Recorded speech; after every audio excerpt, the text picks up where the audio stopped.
မကောင်းသောဘေးမကောင်းသောရန်မကောင်းသောဒဏ်မကောင်းသောအန္တရာယ်ရှိကနှုတ်ပဲသုတ်သင်ရှင်းလင်းပြတဲ့အဆောက်အအုံသန့်ဝိုင်းသန့်မြေသန့်သမာနာသံဝါသသီမာသမှုအနနာလို့ခေါ်တဲ့ပြဉ္ညတ်တော်အာနာဒေသနာတော်ကာမဝါစာနဲ့ဒီနယ်မြေပေါ်မှာရှိနေတဲ့အိမ်တွေအဆောက်အအုံတွေအားလုံးဘုန်းကြီးတို့သန့်ရှင်းမှာပါဒုတိယအကျင့်ရောက်တဲ့အခါကျတော့ဒီမှာနေတဲ့ပုဂ္ဂိုလ်တွေအားလုံးဘေးကင်းရန်ကင်းအန္တရာယ်ကင်းဖို့ရာအနန္တရာယိကလို့ခေါ်တဲ့အန္တရာယ်ကင်းကာမဝါစာတဆူထပ်ပြီးတော့ရွတ်ဖတ်တရေဆက်ပြီးသုတ်သင်ရှင်းလင်းမှာပါဝိမတိဝိနောဒဏီတိကာနဲ့အညီကံဆောင်တဲ့နေရာမှာတထထဲကြအောင်အာဟုသောဟုသောပုဂ္ဂိုလ်မသုံးမနဲ့တပိတော်သံဃာကိုငဲ့ပြီးတော့ဗန္တိဟုသောပုဂ္ဂိုလ်တပိတော်သုံးမမယ်ဗျာနမောတတ္တဘဂဝတောအရဟတောသမ္မာသမ္ဗုဒ္ဓတ္တသုနာတုမေဗန္တိသံဃောယာတာသံဃေနတိမာသမ္မတာသမာနာသံဝါတာဧကုပောတေထာယတိသံဃတပတ္တကံလံသံဃောတံတိမံသမုဟနေယသမာနာသံဝါတံဧကုပောတေထံဧတာညတိသုနာတုမေဗန္တိသံဃောယာတာသံဃေနတိမာသမ္မတာသမာနာသံဝါတာဧကုပောတေထာသံဃောတံတိမံသမုဟနတိသမာနာသံဝါတံဧကုပောတေထံယတာယတမတောခမတိဧတိတာတိမာယသမာနာသံဝါတာယဧကုပောတေထာယသမုဂ္ဂါတောသောတုံနှတ္တယတာနဲ့ခမတိသောဘာတိယသမုဟတာသာတိမာသံဃေနသမာနာသံဝါတာဧကုပောတေထာခမတိသံဃတတသမတုံနိဧဝမေတံဓာရယာမိသာဓုသာဓုသာဓုအဲ့ဒီကမ္မဝါကသမာနာသံဝါသဆိုတာသမာနာအတူတူသံဝါသနေထိုင်ရတဲ့နေရာမှာယရဏသုံးပါးနဲ့နေတဲ့လူသားတွေနေတဲ့နေရာမှာလူသားအချင်းချင်းသာနေထိုင်ခွင့်ရှိသည်လူသားကိုယံမူမဲ့အန္တရာယ်ပြုမဲ့ဟာမှန်သမျှအကုန်သုတ်သင်ရှင်းလင်းပြတဲ့ကာမဝါစာလို့နားလည်ပါဒီတခါဖတ်မဲ့ကာမဝါကြတော့ပညာချက်ကသူ့ထဲမှာတိုက်ရိုက်ပါတယ်ဣမံအာရမံလို့သံဃာတော်များကရွတ်ဖတ်တဲ့ဆယ်လိုက်ရင်အာရမဆိုတာပါဠိတွေမဂဓတွေအာရမဆိုတာမြန်မာလိုဝိုင်းတို့ဝင်းတို့ပရဝုံတို့ခြံတို့ပေါ့နောက်တကသံဃာတော်များကဣမံခေဟံလို့ရွတ်လိုက်ရင်ဒီထဲမှာရှိနေတဲ့အဆောက်အအုံတွေအာလုံးလို့နားလည်ပါ တတ္တနံဗုဒ္ဓနာတတ္တနံခုနှစ်စုကုန်သောဗုဒ္ဓနာဖယားရှင်ကြီးတွေဆိုတာဒီပညာတော်အာနာဒေသနာတော်ကိုပညာတော်မူတဲ့ဖယားရှင်ကြီးတွေကတတ္တနံခုနှစ်စုတဲ့ဝိပတိသိခိဝိသဘူကာကုသံခောနာဂုံကတ္တပဂေါဓမဆိုတဲ့ဖယားခုနှစ်စုရဲ့အထူးပညာတော်အာနာဒေသနာတော်လို့ထုတ်ပြီးတော့ပြောလိုက်တာဘယ်လိုပုဂ္ဂိုလ်မှမိတွယ်ကရပေးနေလို့မရဘူးနော်အာလုံးရှောင်ကြရှားကြဖယ်ကြရတယ်ပေါ့ဒီကမ္မဝါဖတ်တော့တပည့်တော်တို့ဘယ်လိုအကျိုးသက်ရောက်ပါတော့ဖရာဆိုတော့အနန္တရာယိကဇီဝိတာနံအနန္တရာယိကအန္တရေကင်းပြီးတော့ဇီဝိတအသက်ကိုရှည်စေတယ်လို့ဒီလိုဆိုတယ်ဘာဖြစ်လို့ဒီလိုပြောရတော့ဆိုတော့သူတို့ကကြိုတင်ပြီးတော့ကာကွယ်ထားပြီကြိုတင်ပြီးတော့ကာကွယ်ထားတော့ဘေးတွေရန်တွေအန္တရာယ်တွေကင်းကင်းရှင်းရှင်းနဲ့နေရတယ်ပေါ့သဗ္ဗဝေရဇိတာနံသဗ္ဗဆိုတာအလုံးစုံအကုန်ရှိသမျှအသေးအမွှားလေးရမကြမ်းပေါ့ဝေရဆိုတာယံလို့ဘာသာပြန်ရဇိတာဆိုတာကတော့အောင်တယ်နိုင်တယ်ပေါ့အဲ့ဒီဝေရဆိုတဲ့ယံတွေကလူချင်းဆရာရှားပြီးတော့အောင်လန်းနီးတွေမော်နီးတွေနဲ့ပြုလုပ်တာတွေလည်းပါတယ်သဘာဝအန္တရာယ်တွေလည်းပါတယ်ဘာတွေပဲဖြစ်နေနေအကုန်သုတ်တင်ရှင်းလင်းပြတဲ့ကာမဝါစာလို့နားလည်ပါအဲ့ဒီဝေရဆိုတဲ့ယံတွေကအတိုက်အမြုပ်အနှုတ်အဖွဲ့လင်းလွှာကြိုးတန်းအင်းအိုင်ခလဲဓာရိုက်ဓာဆင်းနှမြုပ်နှံထားစုံကဝေတစေမြေဖုတ်သရဲသဘက်နတ်ပြဲမိစ္ဆာခန္ဓာဘနာဂသင်္ကွဲပေတကုံပန္တယက္ခစသည်လောကဘက်ကယရဏသုံးပါးနဲ့နေတဲ့လူသားကိုယံမူမဲ့ဟာမှန်သမျှအကုန်သုတ်တင်ရှင်းလင်းပြတဲ့ကာမဝါစာလို့နားလည်ပါဣမသမိန်အာရာမေဣမသမိန်ဂေဟေဒီဝိုင်းနဲ့ဒီအဆောက်အအုံတွေမှာဝတ္တတနေထိုင်ကြတဲ့ပုဂ္ဂိုလ်တွေဘယဘေးတွေရန်တွေအန္တရာယ်တွေဝိနာသာယကင်းကင်းရှင်းရှင်းဖြစ်အောင်မြတ်ထားပြီးတော့ရွတ်ဖတ်တရဆဲပေးပါလို့သာသနာတော်ကအမှားရှိလို့ဒုတိယအကျိန်အန္တရာယ်ကင်းကာမဝါစာတဆူထပ်ပြီးတော့ရွတ်ဖတ်တရဆဲပြီးတော့သုတ်သင်ရှင်းလင်းကြရအောင်နာကြားကြရအောင်နမောတတ္တဘဂဝတောအရဟတောသမ္မာသမ္ဗုဒ္ဓတ္တသုနာတုမေဗန္တိသံဃောဣမံအာရမံဣမံဂေဟံတတ္တနံဗုဒ္ဓနာအနန္တရာယိကသီဝိတာနံသဗ္ဗဝေရဇိတာနံသဗ္ဗဝေရာဘိဘဝတံ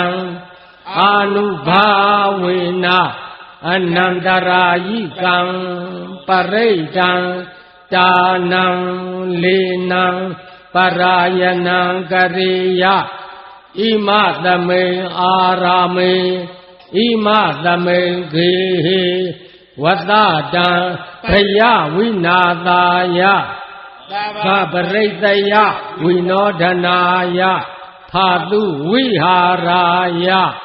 ဧတာညတ္တိသုနာတုမေဗန္တိသ သံဃောဣမံအာရမံဣမံဂေဟံသတ္တနံဗုဒ္ဓနာအနန္တရာယိကဇိဝိဒါနံသဗ္ဗဝေရဇိဒါနံသဗ္ဗဝေရာပိဘဝတံအာနုဘာဝေနအနန္တရာယိကံပရိတံဒါနံနံပရာယနံကရောတိဣမသမေအာရာမေဣမသမေဂေဟေဝတ္တတံဘယဝိနာသာယသဗ္ဗပရိတယဝိနောဒနာယဖာတုဝိဟာရာယယတာ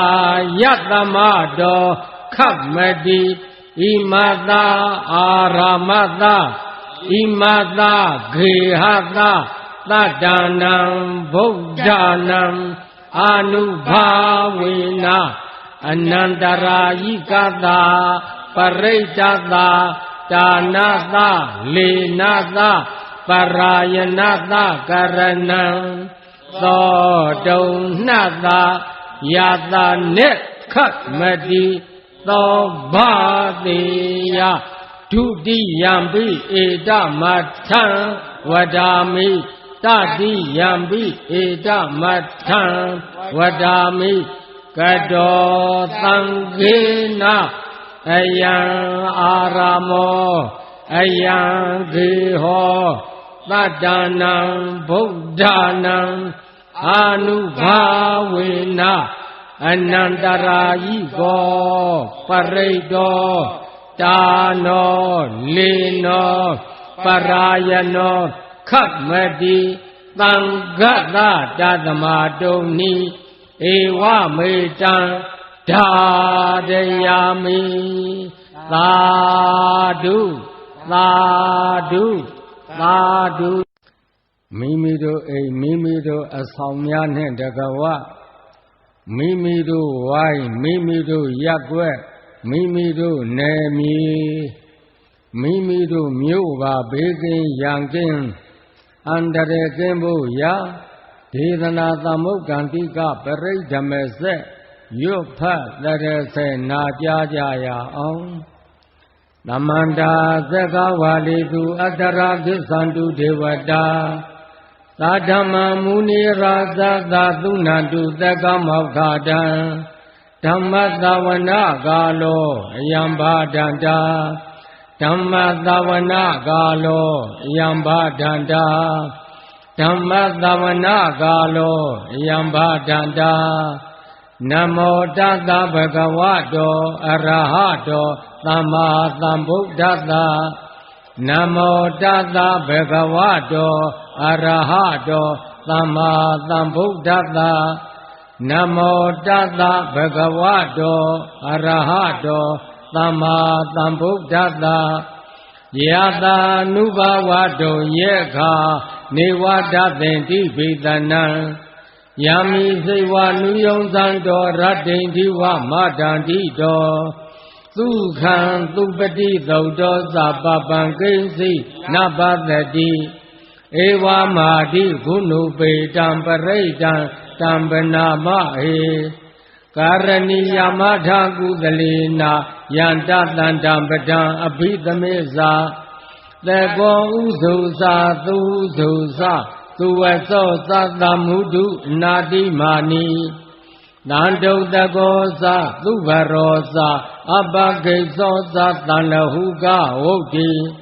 တန္တိန္ဒရိယောသနိပကောသအပကဘောကုလေသောနာနုဂိတောနာသခုဒ္ဓမာသတိကိဉ္စီယေနဝိညုပရိဥပဝတိယုံသုခိနောဝါခိမိနောဟွန်တုသဗ္ဗတတ္တဘုံတုသုခိတတ္တာယေကေစိပါဏာဗုဒ္ဓတိတတဝါထာဝရဝနဝသေတာဒီဃဝါယေဝမဟန္တာမေသိမာရတ္တကအနုကထူလာဒိဋ္ဌာဝါယေဝအဒိဋ္ဌာယေဝ ဒုရေဝတံတိအဝိဒုရေဗုဒ္ဓဝါသံဘဝေသေဝသဗ္ဗတတဘွန်တုသုခိတတနာပရောပရဏိဂုတ်ပေထနာတိမေညေထကတတိနာဂိဉ္စီဗျာရောတနာပတိကသင်ညာနေညာမေညာတဒုက္ခမိတ်စေယမာတာယထာနိယံဗုဒ္ဓမာယုသာဧကဗုဒ္ဓမနုရခေဧဝံပိသဗ္ဗဗုဒ္ဓေသူမာနတံဘဝယေအပရိမာဏံဩမေတေဇာသဗ္ဗလောကသမိမာနတံဘဝယေအပရိမာဏံဩဒံအဒောဇာတိရိယံသအတံဘာရံအဝေရမသဗ္ဗတံတေထံသရဏိသိဏောဝါတယာနောယာဝတ္တသဝိဒမိတောဧတံတတေအာဒိဋ္ဌိယာဗျမမေတံဝိဟာရမေတ္တမဟုဒိဋ္ဌိသအနုပကမ္မသီလဝါဒတနေနသံပါနောကာမေသူဝိနိယဂေတံနာဟိဇာဒုက္ခပတိယပုနာရေတိဗုဒ္ဓံတံဗောဓိသံပါတိနိဗ္ဗာတံဝုဒ္ဓဇာတိယံယသတိစေနာဒါဝေကိမဟာသတ္တံဝိဝေဇယိထေယရတာတာရိဗုဒ္ဓတာလောကနာထေနဘာတိတံကပ္ပထာယေမဟာတေသံပရိဒံတံပနာမဟေအထိလောကေသီလဂုဏောသစ္ဆံသောစေယနုဒ္ဒယတေနာသစ္စေနာကာဟာမိသစ္စာကိရိယမနုဿရံအာဝိဇတဝဓမ္မဗလံသရိတဝပုပ္ပကေစီနေသစ္စာဗလာမောတာယသစ္စာကိရိယမကာသဟံသန္တိပခာအပတနာသန္တိပါဒာအဝိဇ္ဇနာမာတာပိဒာသနေခန္ဓာဇာတဝေဒပတိကမသာဟသစ္စေကတိမေရှံမာပိစလိတောတိခိဝိစေတိသောလတဂရိသာနိဥဒကံပတ္တဝါယထာတိခိသစ္စေနာမေသမောနာတိဧတမေသစ္စာပါရမီဣတိပိသောဘဂဝါအရဟံသမ္မာသမ္ဗုဒ္ဓောဝိဇာစရဏသမ္ပန္နောသုခတောလောကဝိတုအနုတ္တရောပုရိသဓမ္မတရတိသတ္ထဒေဝမနုဿာနံဗုဒ္ဓောဘဂဝါသွက္ခတောဘဂဝတာဓမ္မောသန္တိဋ္ဌိကောအကာလိကောဧဟိပတိကောဩပနေယိကောပိစ္ဆဒံဝေဒိတာဘောဝိညူဟိသောပတိပန္နောဘဂဝတောသာဝကသံဃောဥဇုပတိပန္နောဘဂဝတောသာဝကသံဃောညာယပတိပန္နောဘဂဝတောသာဝကသံဃောသာမိစိတ်ပတိပန္နောဘဂဝတောသာဝကသံဃောယတိတံသတ္တာရိပုရိသယုဂာနိအထာပုရိသပုဂ္ဂလာဧသဘဂဝတောသာဝကသံဃောအာဟုနေယောပါဟုနေယောဒက္ခိနေယောအင်္ဇလိကာရဏီယောအနုတ္တရံပုညခေတံလောကသာဧဝံဗုဒ္ဓံသတ္တံဓမ္မံသံဃေသဘိက္ခဝောဘယံဝါသံဘိတတံဝါလောမဟံသောနာဟိတတိယန္တုန်နိမိတံဝမင်္ဂလင်သာယောသမနာဘောတကုဏသသတ္တောပါပေကဟောဒုက္ခုပိနာအကန္တံဗုဒ္ဓ ानु ဘာဝေနဝိနာသမင်တုယန္တုန်နိမိတံဝမင်္ဂလင်သာယောသမနာဘောတကုဏသသတ္တောပါပေကဟောဒုက္ခုပိနာအကန္တံဓမ္မာနုဘာဝေနဝိနာသမင်တုယန္တုန်နိမိတံဝမင်္ဂလင်သာ ယောသမနာဘောတကုဏသတတောပါပေကဟောဒုသုပိနာအကန္တံသံဃာနုဘာဝေနဝိနာသမင်တုဘဝတုသဗ္ဗမင်္ဂလံရက္ခန္တုသဗ္ဗဒေဝတာသဗ္ဗဗုဒ္ဓ ानु ဘာဝေနာသတ္တသုခိဘဝန္တုတေဘဝတုသဗ္ဗမင်္ဂလံရက္ခန္တုသဗ္ဗဒေဝတာ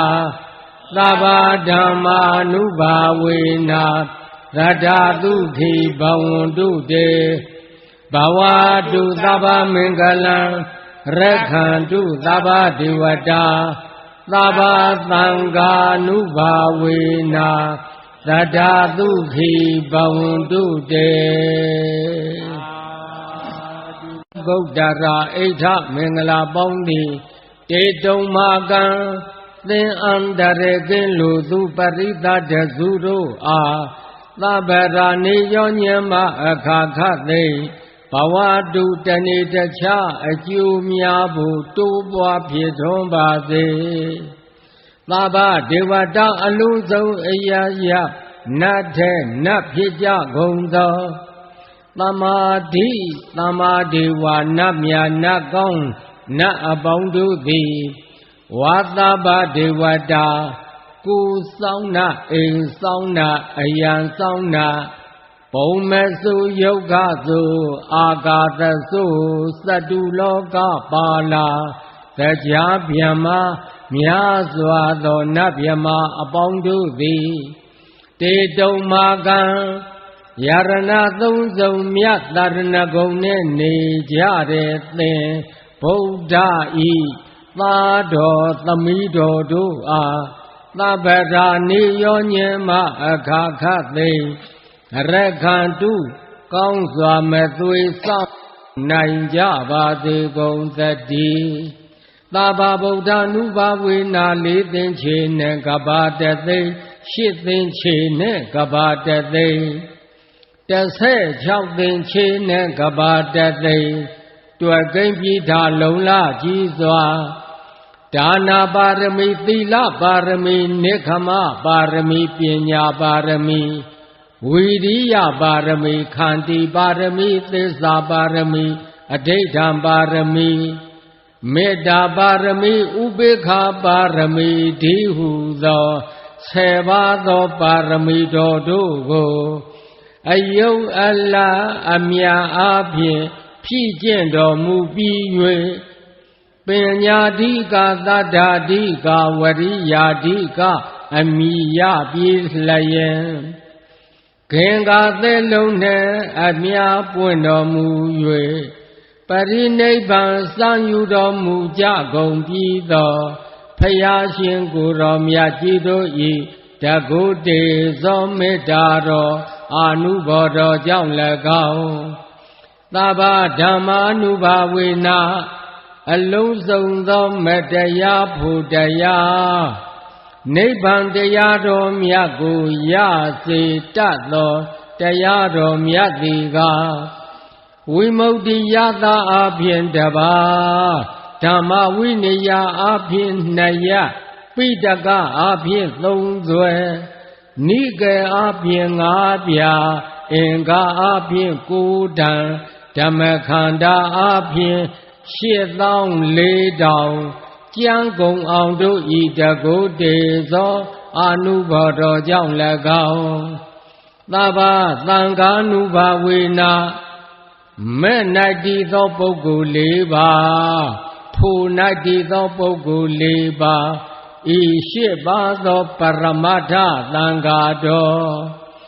အရှင်သာရိပုတ္တရာအရှင်မောဂလံဧကသာဝကမဟာသာဝကအတိတိ8ကျိတ်ကုန်သောယဟန္တာအရှင်မြတ်ကြီးတို့ဤတကုတေဇောမေတ္တာတော်အာနုဘော်တော်ကြောင့်၎င်းဝါသဗ္ဗသံဃာ ानु ဘာဝေနာလေးစိပေသလာသိက္ခာကာမသီလဝန္တာဂုဏဝန္တာပညာဝန္တာဂရုဂါရဝဖြစ်တော်မူကြကုန်သော အရိယာနွယ်ဝဲသမုဒိထေအရှင်တို့ဤတကုရှိန်စောမေတ္တာတော်အာနုဘော်တော်ကြောင့်၎င်းဣဇတိကဘာယီယေကိုတွင်ကိုပအိမ်တွင်အိမ်ပဝိုင်းတွင်ဝိုင်းပရက်ွက်တွင်ရက်ွက်ပမြို့တွင်မြို့ပတတွင်တပနထာနာ၌ဇာတာပုတ္တဖြစ်စေဖြစ်လက်တံကုန်သောသနုတိရောဂါသအနာမျိုး96ပါးတို့သည်၎င်းဒေါတိန်သာကာမကရဏာသ32ပါးသောကံကြမ္မာတို့သည်၎င်းပင်စဝိသတိဗယာသ25ပါးသောဘေတို့သည်၎င်းသောလတဥပဒဝါစာ16ပါးသောဥပဒဝါတို့သည်၎င်းပင်စဝေဒီသ5ပါးသောယံတို့သည်၎င်းတတဒန္တာသ10ပါးသောဒံတို့သည်၎င်းအထဒေါသသ8ပါးသောအပြစ်တို့သည်၎င်းနာနာဘယေဟိဝါအထူးထူးသောဘေးတို့မှ၎င်းတိနိကပါနိစာ3ပါးသောကတ်တို့မှ၎င်းသဗ္ဗအန္တရာယောဇာခသိမ့်သောအန္တရေတို့သည်၎င်းဝိနာတံပျောက်ပြဲ့ခြင်းသို့အင်တုပါပုဏ္ဏတုရောက်စေကုန်သတည်း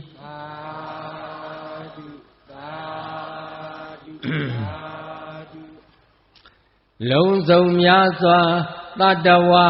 ချမ်းသာကိုယ်စိတ်မြဲပါစေ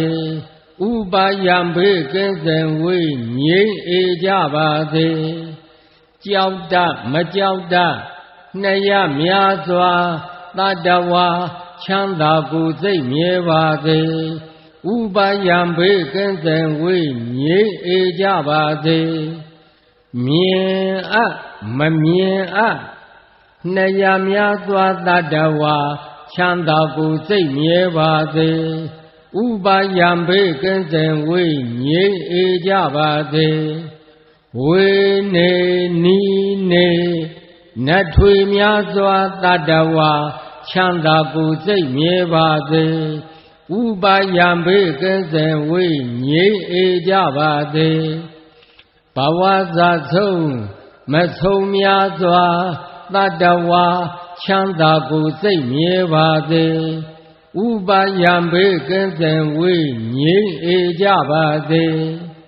ရှိတိုအလတ်3ရခန္ဓာတတ္တဝါချမ်းသာကိုယ်စိတ်မြဲပါစေဥပါယံဘေးကင်းစင်ဝေးငြိမ်းအေးကြပါစေကြီးငယ်အလတ်3ရခန္ဓာတတ္တဝါချမ်းသာကိုယ်စိတ်မြဲပါစေဥပါယံဘေးကင်းစင်ဝေးငြိမ်းအေးကြပါစေဆူကြုံအလတ်3ရခန္ဓာတတ္တဝါချမ်းသာကိုယ်စိတ်မြဲပါစေဥပါယံဘေးကင်းစင်ဝေးငြိမ်းအေးကြပါစေလူအချင်းချင်းလှည့်ပတ်ခြင်းကင်းရှင်ကြပါစေအထင်သေးခြင်းအချင်းချင်းကင်းရှင်ကြပါစေ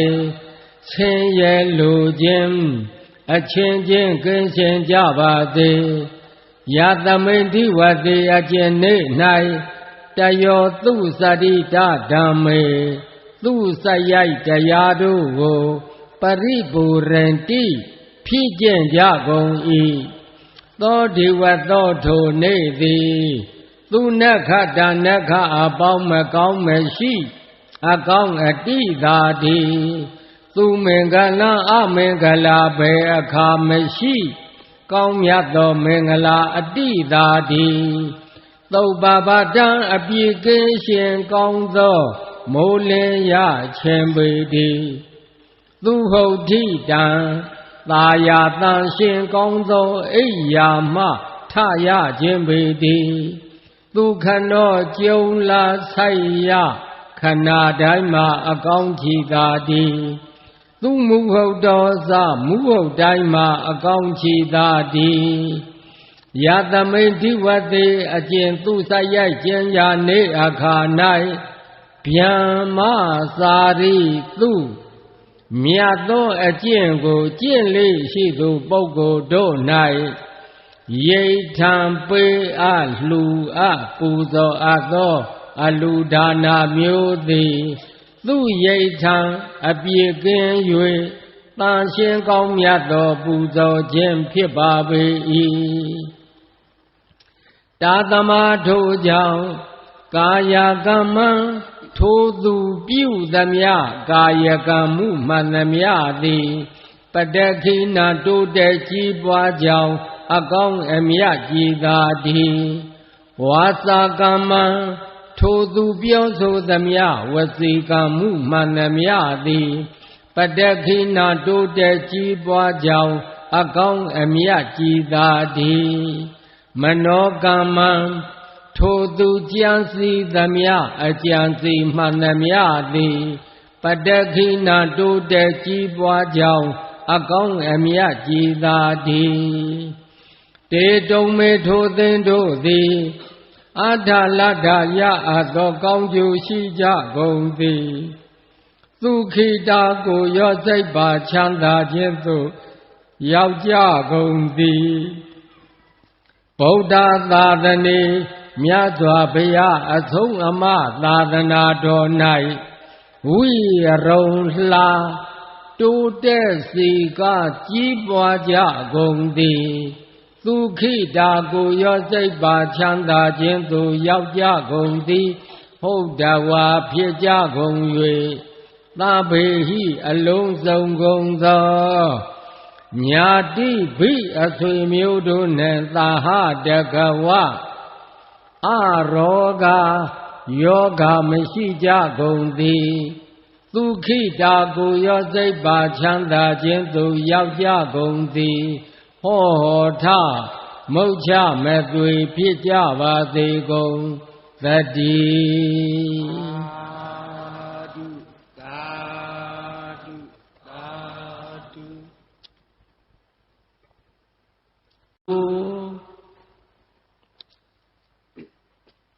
ယနေ့ဘုန်းကြီးတို့တနယ်မြေနဲ့တကဝမိမိတို့မြို့မိမိတို့နယ်ပယ်ပါဘေးကင်းရန်ကင်းအန္တရာယ်ကင်းဖို့ရာဒေသနာသမုတ်ကံတိကပရိဒ္ဓမဆက်လေရွတ်ဖတ်တရဆက်ပြီးပြီအိုးသိကြောက်ဝါသံမြေစသည်၌